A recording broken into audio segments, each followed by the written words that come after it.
Hi guys, welcome to my channel. I have a great one for you. As you can see, I'm far away from the camera because in the comment section is why are you so close? It's so you can hear me. But yeah, enjoy the video and like and subscribe. Stop. Mr. Clemens, turn your video off to see if Turn my video off. yes, just to see if that helps the transmission because you were breaking up a little bit. If it's fine Okay. now, it's fine. I don't have a problem with it. But if you were Okay. breaking up, Yeah, I needed to leave the courthouse here in Westland. go I ahead. apologize. Sir. So go So ahead. here's what you were saying, please. here's what I would indicate, Judge. Upon information and belief, Sergeant Jackson issued a citation or a ticket to my client for interfering with the police officer. However, the officer who was actually interfered with is not Sergeant Jackson. So that's the first thing that I would intimate. Yeah, the attorney makes such a great point here. You need the officer, the right one, right? And the second thing is to somehow suggest that on the day of trial that it's okay to not provide any discovery in a criminal matter because they didn't receive a formal request is something that I've never heard of at all of my years of practice in any setting, regardless of whether it's a misdemeanor, a felony. To suggest that you can just show up for trial from a prosecution perspective and say, well, we have discovery, but you didn't respect it, but you didn't request it, and today is the date and time set for trial and we're ready to proceed, that's a violation of due process, a fundamental violation. Even if I was to do absolutely nothing, which I submit that I'm prepared to do far more than that, the defendant is still entitled to know what the set and circumstances of the allegations are against him. You're talking about an investigation where the officers would have had dash cam, body cam, at a minimum a police report, and they provided none of it. And then to somehow lay the feet at the burden of the defense, that shifts the burden. Judge, I'm asking that the court dismiss the matter today. And if the prosecution wants to recharge or re-prosecute the matter, then they can serve me and follow the process accordingly. But to somehow say that it's the fault of the defense that no discovery was provided is outrageous. You know, the defense attorney makes some really great points, and I love how they're going back and forth. But the defense attorney just said was so epic. I loved it. Judge, if I may respond, pursuant to Court Rule 6.620, we do have 21 days in which to provide discovery. The court rules allow that, and that is the law, that we have 21 days to respond. Second of all, Your Honor, again, like I stated, he is not unduly prejudiced. He knows what the allegations are. He indicated it himself directly what the allegations are, so he is not unduly prejudiced. I submit, Your Honor, that... Let me stop you.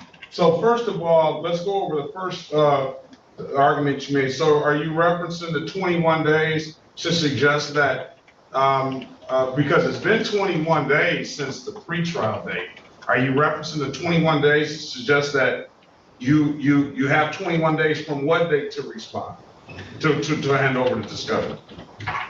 We have 21 days from the request, from defendant's request to give us discovery. So where does it say that in the court rules? I'm looking at 6.201. Are you saying that the defense has to request discovery before you provide it? So the judge actually reads the law to figure it out if they're right or wrong, and the prosecutor comes back and is like, oh, I was wrong. And go home. She would go, oh, right there.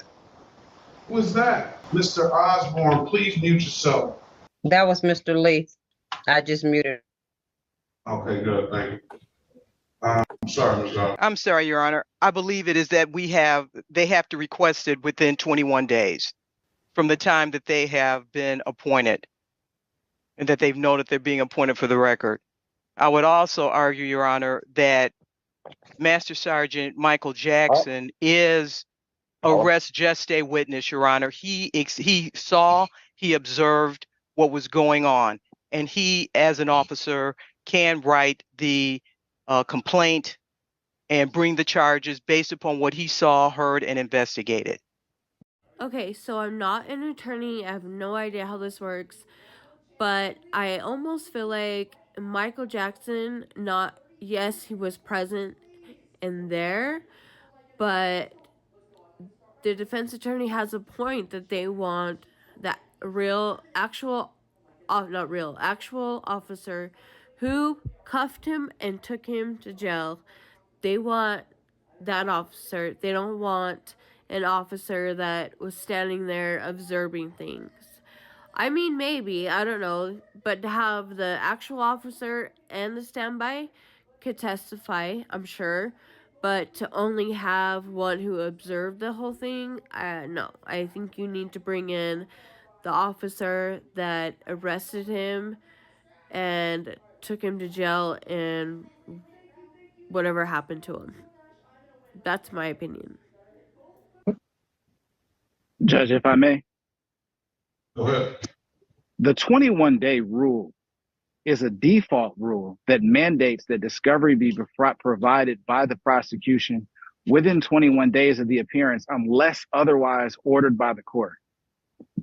Subsection F for timing of discovery, nowhere within this timing of discovery, this 21-day rule, does it outline that I'm required to do anything. So that's just fundamentally not true in terms of presenting how the rule is supposed to operate. That's the first thing. And the second thing is, I'm not disputing about what Mr. Jackson may or may not have observed. I'm saying that if the government is alleging that my client grabbed an officer or put his hands on the other officer, then I'm entitled to question the officer who was allegedly grabbed about the set of circumstances that took place before that. And failure. So the defense attorney has a great point here. Yeah, Michael Jackson witnessed the crime, but the defense attorney should have the right to question the officer in question that the defendant touched, kicked, or harmed. To provide that officer is a confrontation violation because this is a criminal matter. They are not ready to proceed today, and Sergeant Jackson is not sufficient to be able to confront the charge for me to have my client's right to confrontation satisfied. And Your Honor, if I may interrupt, Attorney Clemens. Stop.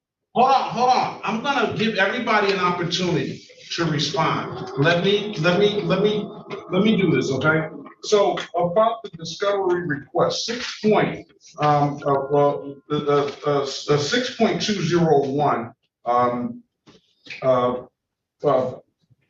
paren B, discovery of information known to the prosecuting attorney. It says, upon request, the prosecuting attorney must provide each defendant one and exculpatory information or evidence known to the prosecuting attorney. Any police report or interrogation records concerning the case, except so much of a report as concerns a continuing investigation. 3, any written or recorded statements, including electronically recorded statements by a defendant, co-defendant, or accomplice pertaining to the case, even if the person is not. Any affidavit, warrant, or return pertaining to the speech. Any plea agreement, grant of immunity, or other. Okay, so that is saying that there must be upon request. What do you have to say about that, Mr. Clemens? I would focus in on the paren A, which precedes that, which outlines which discovery is mandatory, as opposed to which discovery must be provided pursuant to specific requests. So that would be exculpatory information that would have to be requested pursuant to paren B. So whereas paren A, which outlines what's mandatory from a disclosure perspective, is impeachment material, curriculum vitae, and a description of the physical evidence sought to be admitted at trial. So my perspective would be, at a minimum, the prosecution would be required to provide a witness list, a list of witnesses, and outline who's been present. So even if they take the position that the reports would have to be provided upon request, they haven't complied with the mandatory disclosure either. And again, I think that it's important here is because I don't know the name of this other officer that was allegedly interfered with, and I would not be able to know but for the fact that they have not provided a witness list or indicated who's going to testify. And based upon Sergeant Jackson just being present, I'm still not going to know, which I submit to you is a confrontation violation, which is why the mandatory disclosure rules are set up this way. May I respond, Your Honor? You may. And he refers to paren A, which also says, and I quote, a party upon request must provide all other parties the information that he is requesting. So again, even in paren A of MCR 6.201 mandates upon request that there must be a request made to the prosecutor, just like paren B, Your Honor. So upon request of You're going straight to, wait a minute, let me stop you. You're going straight to, I see the party upon request, but the sentence that it starts with, in addition to disclosures required by provisions of law other than MCL 767.94A. What is, that has to be explored, what 76794A is. So that's saying, in addition to those, a party upon request must provide all the other. It says at 767.94A, a defendant, this is one defendant or his attorney shall disclose the prosecuting attorney upon request of following material or information within the possession or control of the defendant or his or her attorney. Okay, so that's basically saying both of you have to request. The defense has to request, and the that's how the court understands it. And the prosecution would have to request any information from the defense if the defense had anything to disclose. Okay, so now let's deal with the issue of the other issue that Mr. Clements raised about the other witness. He's saying that, if I understand it correctly, that while he's not disputing necessarily that Sergeant Michael Jackson witnessed the events, he's saying that the actual officer that this whole allegation was based upon is not here, and he has he should have the opportunity of cross-examining this officer. Is that basically, am I understanding your argument correct, Mr. Clements? Yes, Your Honor. From a proffer perspective, and when I had an opportunity to meet with sister counsel before trial, before going on the record, it was indicated to me that my client had either grabbed or placed his hands on an officer, and that was the nature of the interference, and that Sergeant Jackson observed it. So my perspective is that's a Crawford violation. It's textbook. I should have an opportunity to question that individual to confirm, even if that's even true. I mean, otherwise we just have to take Sergeant Jackson as his word for everything that he observed, but that doesn't satisfy my client's right to confrontation. Okay, and then respond to that, Ms. Mason. Yeah, in response to that, Your Honor, I think that kind of almost dovetails with the discovery request and witness list being due and exhibit list being due, which is, textbook and case in point on just knowing the witnesses that are going to be produced at trial, so that you have a chance to timely review and investigate the discovery and know who the witnesses are going to be presented at trial.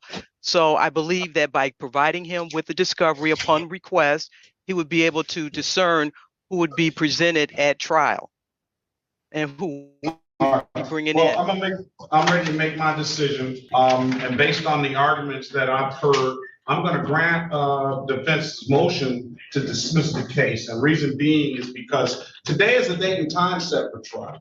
So regardless of it, whether anybody requested anything or not, I agree with defense's argument that if there was another officer involved in this, and that's where the actual allegation was made that Sergeant Jackson was making, there was a touching of another officer, I agree that that officer should have to be here in order for Mr. Clements to cross-examine. There's nothing that's outside of any discovery or anything. If the officer was actually the person that was interfered with, and Sergeant Jackson was a witness, albeit he can testify to what he saw and things like that, I do agree that the defense should have an opportunity to have that actual officer here as well, in order to be able to put him on the stand and cross-examine him to what actually happened. So I'm going to grant the motion. Furthermore, I have no this is a U ticket, and I know that the SP tickets are generated through computer, and we can grab that ticket easily. I have no actual ticket anywhere in front of me. We've been here for a couple of, well, at least 45 minutes, I would say, when I asked for this file ago, and then I asked Ms. Mathis again while we were leading up to and listening to all these motions, whether she can ascertain the ticket, and the ticket hasn't arrived. So I'm going to dismiss for those reasons. All right. If it's nothing further, have a very good day and best of luck to you all. Appreciate Thank you, Judge. Let's do. All right. Good day.